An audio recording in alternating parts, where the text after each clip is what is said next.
Hi, everybody, and we're back again with Carl Buchheit, the founder of Transformational NLP and the co-founder of NLP Marin. Hi, Carl. Hi, Kayla. Nice to get to work another video shift with you. Yes, I'm having a great time. Okay. So this video, we want to talk about the outcome frame and specifically two of the questions from the outcome frame. Because the outcome frame is such a big piece of core and what it is that we're learning during core competencies course, and just transformational NLP. It's kind of that basic toolkit that we're learning. And so my first question is the first question is, what would you like? And that's the first question of the outcome frame. And we just want to talk a little bit about why that's the first question and why is it so important? It's the first question, and it's not always the first thing that is spoken, but it's kind of the prime question that gets us going. Is because NLP, whether it's conventional NLP or transformational NLP, is a wellness-based, competence-based model of being human. It's not an understanding of dysfunction or pain, although when people experience dysfunction and pain, it's really useful to be able to understand how they're doing that, and it can be used for that. But what it's headed for is what we want, and this is why the question, what would you like, which can also be asked as what do you want, but that can be that if you say what do you want with the wrong tone of voice, it comes out really differently, right? Where it's kind of hard to mess up what would you like. It gets us started into the context of what the person is seeking to experience, and this is probably almost certainly something that they're not experiencing already, otherwise we wouldn't be talking about it. And when we ask someone, what would you like? When we ask ourselves that question, which is really important too, everyone out there, and just try it right now. Ask yourself about your life and something that's important to you. What would you like? And then just pause. And if you would come on back to be with Kayla and me, all kinds of commotion gets set off by that question. Some of us have learned that it doesn't matter what we want. Others of us have learned that it doesn't matter what we want doesn't matter, and perhaps a whole other way, because it's not going to happen anyway. And others of us, and certainly all of us, about something in our lives, there's a context, a situation where we can say, what would I like?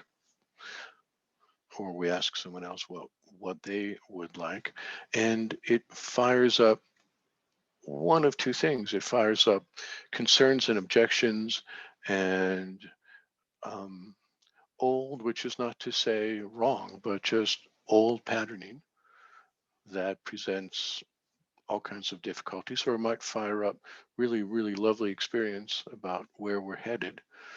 And it gives the person who's asking the question information about how the other person's system is generating the other person's experience. And this is hard to describe with words, because there's a level of the outcome frame interaction where we say with words, what would you like? Yeah. And then there's an answer, and then there's a follow-up question, and there's lots of discussion. And that first question can take an hour. It can take 2 hours to answer sometimes, but the entire 2 hours are filled with other information about lots of super important things that will eventually make it very, very straightforward to make the adjustments that allow what the person wants to go poof and unfold in their lives. So sometimes we say, what would you like? And the person experiences what they would like. And sometimes we say, what would you like? And the person goes, their brain goes right to the rules that would be breaking, or the agreements in relationship that would make uncomfortable, or to something that happened long ago and far away, the last time that they were thinking or reaching in the way that we're asking them to. So it just gets us going. And it actually, when you're really, really experienced and well trained with it, it kind of shows you everything all at once. But we don't ask people to start there at the beginning of the training. We just let them to do, oh, try this question. Okay, and then ask this one, and then ask this one. And then we add another layer into these questions. And then we add another layer into all the questions. And pretty soon the 5 questions have lots of layers, but they all blend and they all kind of come out. It's still a straightforward format for discovering what we would like to experience. Yeah, thank you, Carl. I remember the first time that I was asked, what would you like? And my response was, huh? Yeah. Huh? Some of us are asked that question, what would you like? And we kind of go, we check to see who's listening, right? And that's sometimes that actually shows up externally, but it's almost always inside, like, am I going to get in trouble? Yeah. Or who's going to have who's going to have difficulty with this improvement in my life, right? Now, that's not necessarily anybody real in the person's actual life, although that does happen. But mostly it's an internal check, and it produces internal caution, and it produces kind of uneasiness, and then we kind of go, oh, let's talk about something else, if we're just in our private. But if you're sitting across from someone who's not going to let you get away without answering the question, it's very helpful. Yeah. Thank you. That actually leads me into my next question, which is the last question of the outcome frame. It's an ecology question, and that is, what might you lose that you value? So why do we ask that question, and why is it so important? Thank you. This is one of the best things that the originators of the outcome frame worked out. They learned to inquire about the ecology of the change, which is to say, the unintended, often unexpected, often not so fabulous possible complications that come with otherwise really fabulous and wonderful change. In other words, when you have what you would like, what might you lose that you value? This causes the person who's asking it of themselves, and especially someone who's learning to ask it of another, it just hits the pause button for a moment. One of the things, there are a couple of things we presuppose. One is that all of our experience is being generated out of some kind of intended positive outcome. That we abbreviate intended positive outcome, we abbreviate that as IPO. And we do understand other people think that IPO means something else. So all of our experience is being generated from some intended positive outcome. And that includes the stuff that's really difficult or really painful or really stuck or really limiting. It's being generated from an intended positive outcome that applies to who we were, where we were previously in our lives. When we ask, what might you lose that you value? It gives us information about a couple of things.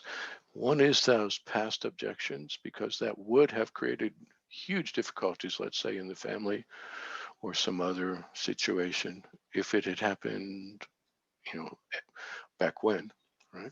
It also gives us information about these unintended future consequences so that we can kind of build into the change that we're heading toward. We can make sure that we have what we want and we don't have unpleasant outcomes as a consequence of having what we want. And there are thousands and thousands of teaching examples about ecology complications. A lot of them are pretty humorous. A lot of them are really painful.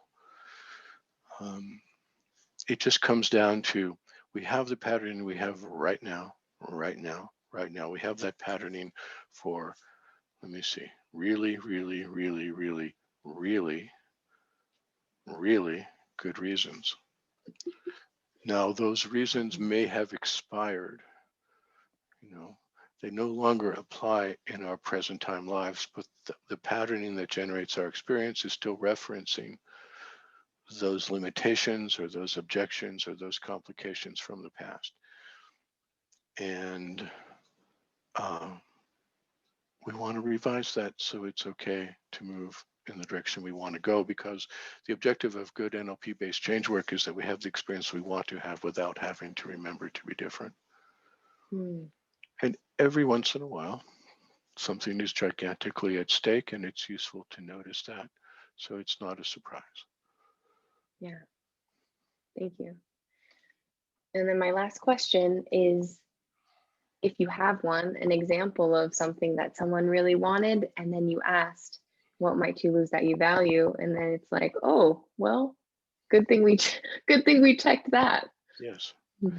It's a lot of fun to introduce this attention to the ecology of change to new students, because when you ask someone, and please imagine for a moment you've just spent some time with them unpacking and exploring the wonderful experience that they want to have,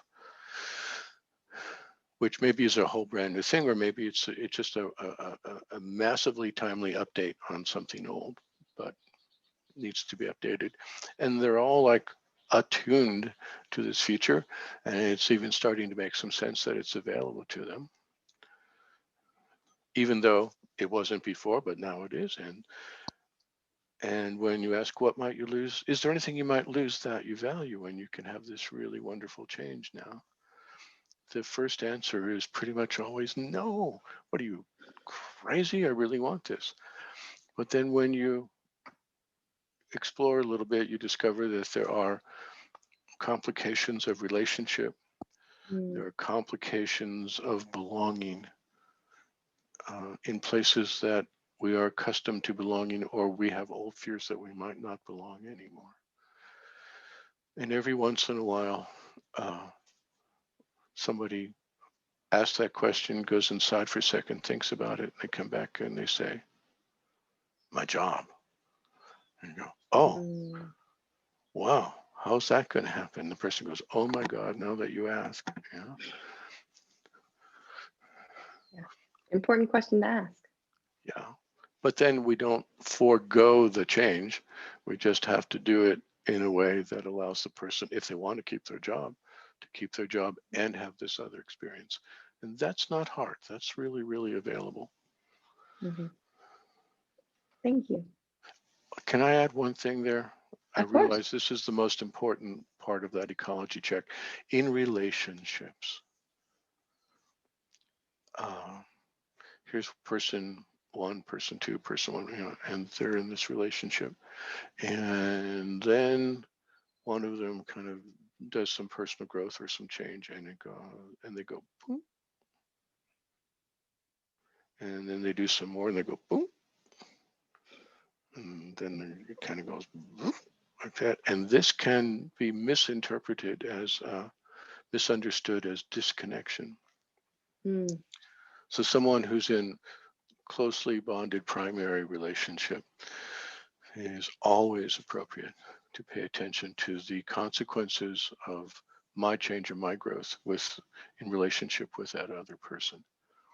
And sometimes we have to arrange for the other person to get up to speed, but most often the way it turns out is just the awareness of the question starts to make it available for these people to take really good care of themselves and each other. That's kind of basically available. Wow. Thank you so much, Carl. So in core, we're learning those 2 questions and then 3 other amazing questions within the outcome frame. What would you like? Cool question that comes next is, and what will having that do for you? And then sometimes, okay, cool, and what will having that do for you? And what will having that do for you? Because sometimes people say, I want to get a raise at work, and what they really mean is, I want to have enough money that I can entertain my friends and have a nice weekend with them.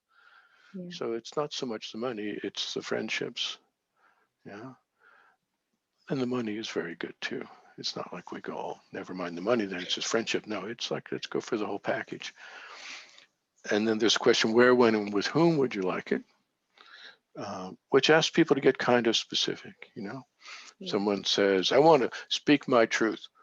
I want to speak my truth at all times. And you say, so you want to go to funerals and memorial services and stand up and tell the truth about no, I guess not. You know, we have to get a little kind of real about it. Yeah. And